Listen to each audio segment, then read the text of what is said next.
साथियों नमस्कार, बहुत बहुत स्वागत, बहुत बहुत अभिनंदन आप सबका मेरे इस चैनल पर। आज फिर से हम लाए हैं वही टॉपिक जिस टॉपिक को मैंने कई बार उठाया है, पौधों के बारे में। सारे पौधों के बारे में बताते हैं, तब भी कुछ ना कुछ कमी रह जाती है। पर कमी क्यों रहे, आपको पूरा अधिकार है जानने का उन सब पौधों के बारे में जो आप अपने घर में लगाते हैं। आज हम बात करने वाले हैं किनके बारे में? हर श्रृंगार के बारे में, बेला चमेली के बारे में बात करेंगे। आज हम वाइट आक के बारे में बात करेंगे जो हम घर में लगाते हैं। रात की रानी के बारे में भी बात करेंगे। ये कुछ पौधे ऐसे हैं जिनके बारे में आपका जानना बहुत ज़रूरी है, वास्तुशास्त्र क्या कहता है। इसके अलावा हम बात करेंगे कुछ ऐसे पौधों के बारे में भी जिनमें सफ़ेद फूल खिलते हैं। चलिए चलते इस वीडियो पर, आखिर तक देखना, एक एक सेंटेंस आपके काम का है। नमस्कार, बहुत बहुत स्वागत आप सबका मेरे इस चैनल पर। साथियों, वीडियो शुरू हो रहा है पेड़ पौधों के बारे में, और इससे पहले, शुरू करने से पहले थोड़ा सा आपको मैं रिमाइंड करना चाहता हूँ, याद दिलाना चाहता हूँ कि आप मेरे इस चैनल को अगर आप लाइक करते हैं और आपको बहुत अच्छा लगता है तो इसको आप इस वीडियो के शुरू में ही सब्सक्राइब कर लेना मेरे चैनल को। क्यों? क्योंकि बाद में आप भूल जाएंगे। ऐसा ना हो कि मेरी जो बेशकीमती वीडियो हैं, बेशकीमती इसलिए कह रहा हूँ, आपके जीवन में बहुत काम आते हैं, जीवन बदलते हैं साथियों, ये कहीं छूट ना जाएं। हर वीडियो बड़ा काम का होता है, इसलिए कहता हूं इनको बेशकीमती। आज हम बात करने वाले हैं पेड़ पौधों के बारे में। कौन से पेड़ पौधे? मैंने आपको बताया था जिनमें वाइट, खास तरीके से जिनमें सफ़ेद फूल खिलते हैं। एक हर श्रृंगार, जैसे हर श्रृंगार में हल्का सा, बहुत थोड़ा सा ऑरेंजपन होता है बीच में, उससे अंतर नहीं पड़ता। जो उसमें डोमिनेटिंग कलर होता है वो होता है वाइट।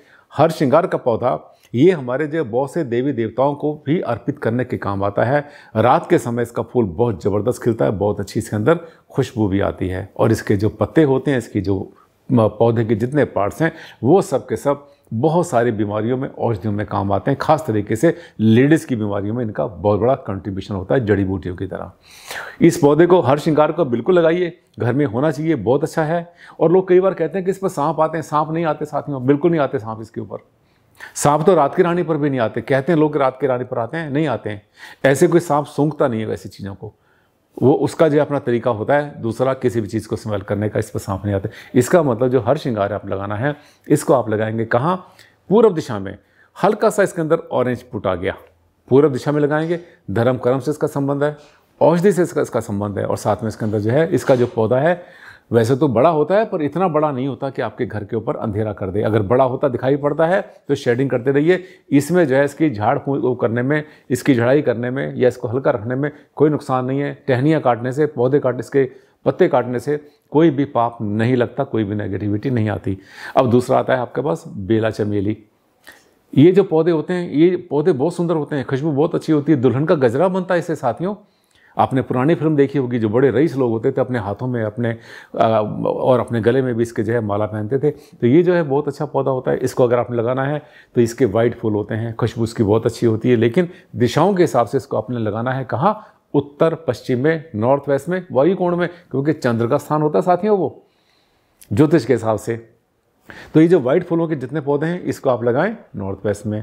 इसके अलावा सफ़ेद आग, सफ़ेद आग जो पौधा होता है, उस पौधे को आपने लगाना है कहाँ? पश्चिम के मध्य में, वेस्ट के मध्य में लगाना है आपने। अगर किसी ने प्रेस्क्राइब नहीं किया हुआ है, वैसे तो लगाना नहीं चाहिए, जिसकी हमें ज़रूरत नहीं है तो उसको क्यों लगाते हैं आप? मत लगाओ, कंट्रोवर्सी इसमें हो जाती है बहुत बार। रात की रानी होती है, रात की रानी में भी वाइट फूल खिलते हैं, और उसको भी अगर आपने लगाना है तो नॉर्थ वेस्ट में, उत्तर पश्चिम में लगाइए।